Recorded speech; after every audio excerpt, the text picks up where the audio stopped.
And as a minority, I can't speak for all minority, I can only speak for myself. We are living under a cultural hegemony that isn't our own. Having said that, the way I relate to the larger dominant culture anywhere in the world has become a part of myself. So I'm comfortable with reaching out outside of my own roots to express myself communally and publicly, and to express myself personally even. That mode of expression where I have to reach out from my roots to other people's culture or the dominant culture at the moment, which is a Western European one, it has become a part of me. The fact that I'm expressing myself in great detail in English, for example, I would not have been able to do this in my mother tongue. In Indonesian, for example, I wouldn't. I would find it really hard to find the words that I could so easily find in English. So that's not the problem. But from that to then move further away or further out towards yet another reference point, outside of that one step reach out that I have to do as part of who I am anyway, for me becomes quite inefficient. There are many old traditions, rituals, and customs that can create a sense of connection between the past and our ancestors and the present. Are you aware of customs that have been handed down from one generation to the next that reinforce that connection? If so, honor them, share them, embrace them, enjoy the fellowship they offer. All too often in the present, we are afraid to embrace our cultural heritage. It can marginalize and isolate. It is easier to blend in, especially if you are a stranger in a strange land. It is easier to become part of the community if you learn the language and culture. This is a wonderful and very respectful thing to do too, but it should not be done at the expense of your own traditions, culture, and history. It is important to honor your cultural heritage and be proud of it. For all that some rituals and traditions need to fade, because they are founded in a desire to control and subjugate, there are others that are beautiful, celebrate life and beauty, and in turn bring great peace and connection. Know the language of your elders, know their history and culture. It is where you come from. It is just as important to celebrate the culture of the people within your country and community. Knowing about their culture, if it is different to your own, creates understanding, and this in turn also fosters connection. Taking the time to know and understand other person's traditions, language, and way of life is a mark of respect, and one that will often inspire respect in return. It is a way of building bridges that bring different cultures together. The sage in the past represents the wisdom that comes from knowing and respecting past traditions and culture. In a world that is growing smaller and one that has many countries with a populace of mixed origin, it is important to know your roots and to understand the diverse traditions of those who share your world. Too often we fear what is different, and all too often we forget that while we are of many different cultures and from many different lands, we are all of one race. We are all human. Now, I am nodding all the way there, nodding, nodding, nodding. However, there is a line here. Let me reread that for you. This is a wonderful and very respectful thing to do. Okay, let me try that from the other sentence.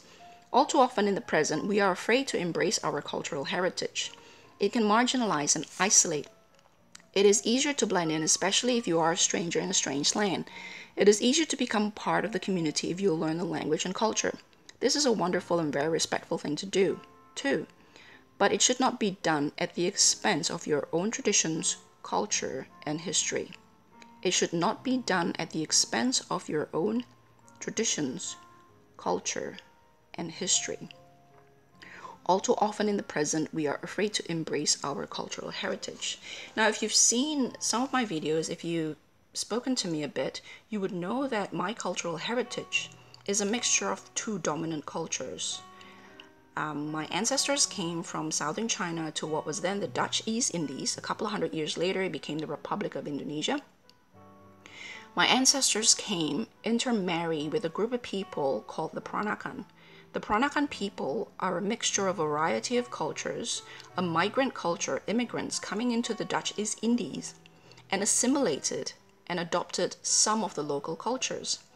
They didn't replace their old culture with a new one. They didn't forego their old culture for a new one. They simply merged the two cultures together and produced a third culture. If you grew up in the 80s and 90s in the US, there is a book called Children of the Third Culture. And there is a term coming out of that book, a group, which refers to a group of people as children of, or no, they are called third culture kids. This third culture phenomenon is not quite the same as the merging of the two cultures that my ancestors have done, eventually giving birth to this third culture that is the Peranakan culture in Southeast Asia. But it is alluding to the fluidity and the nature of culture itself, that it isn't static, that it isn't fixed or permanent, that it flows and it ever changing. And so from someone who come from my background, the idea of cultural purity becomes problematic, if not impossible. The idea of cultural purity very quickly come across as oversimplified or oversimplifying a very complex, albeit beautiful reality of people who come out of third, fourth, fifth cultures. And so this is related to a topic which I have yet to talk about because I'm still trying to find the words. And I've promised you and I have been promising people to talk about cultural heritage and spiritual heritage and the nature of identity related to those things. But it's such a huge topic. And that other channel is specifically to talk about cultural heritage, identity, antique and vintage is just the fun side of that. Travel, food, that's another offshoot of the idea or the topic of cultural identity and heritage and all that.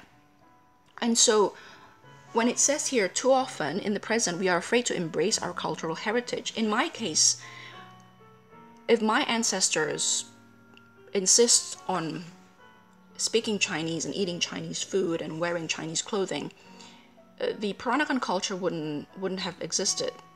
What they've done is what I understand as cultural alchemy. That's another topic I would like to talk about in another video, and I will talk about that soon and post a video on that soon. This idea of alchemy, I was pondering upon the temperance as a process, as an alchemical process, where two things merge into one. Each of them lost a lot of their original properties, but nevertheless came to become something else. It's like the process of changing metal to gold, for example, or whatever the alchemical process is changing the nature of one or two things into a completely new element. And so what my ancestors have done, which allow the birth of this wonderful culture called the Peranakan culture, is essentially an alchemical process of culture and identity. It is a cultural alchemy. And and I know it's going to sound like I'm nitpicking because I'm probably the only one here who immediately latch on to that one sentence. We are afraid to embrace our cultural heritage. What is your cultural heritage? Is it Indonesian culture? Is it Chinese culture? Is my heritage not both of them? And how can the Peranakan culture be the Peranakan culture in this example of mine, very personal example of mine, if here it says here, this is a wonderful and very respectful thing to do, but it should not be done at the expense of your own tradition, culture, and history. There has to be a degree of letting go of your roots and merge yourself with a new culture to assimilate. And if assimilation implied in that sentence to me is this idea of cultural purity, which for someone like me becomes an impossibility really, because I've seen that it doesn't exist.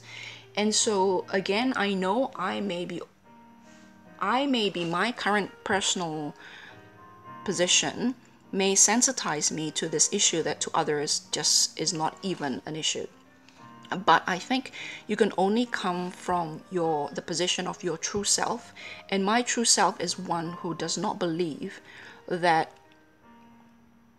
cultural purity exists.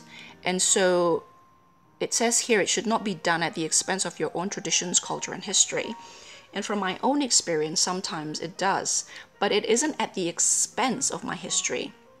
It is embracing the fact that part of my history is the continuing changes of these things. Part of my history culturally is the alchemical process. And it's like my surname currently is not the original surname of our clan that went back thousands and thousands of years. Because of some political event, we have to adapt, and we have to surrender, not surrender, but we have to let go of our ancient names, a lot of us, and change it to a new name. So my current family name only dated back to the 60s. That's only 40, 50 years old. And so when the political climate changed in Indonesia, a lot of my friends reverted or dropped their Indonesian surname and returned to a lot of their Chinese ancestral names. My family decided to keep our family name because the story of having to drop our ancestral name is part of our story. The story of having to adopt this very young lineage name that only dated back to the 60s is part of our story. If we drop this name, we would be denying that part of our history. And so as you can see, this is a huge topic, which is why I wanted to talk about that topic separately.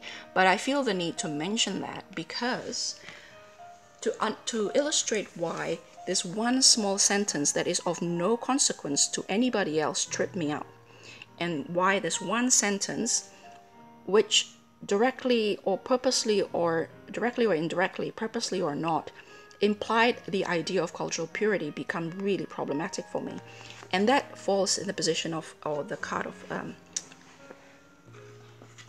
that's a write up for the sage. So I can't, on top of everything else, that tripped me up, and I just can't use that card for example. And so that's just that one card. I think there's something else about thought, something similar to that. It was just one word, and because of the baggage that I have, both personally, culturally, historically, psychologically, or professionally, it tripped me up. And to others, it is of no consequence, and I'm not saying it should. But as I said many times, I can only bear testimony to my own experiences on this channel, for whatever they're worth. But other than that, I love the black back. I don't care about the smudges, but I love the black back. Yeah, so that's it really. So I hope that's not too long a ramble, and I hope I made sense. Bye.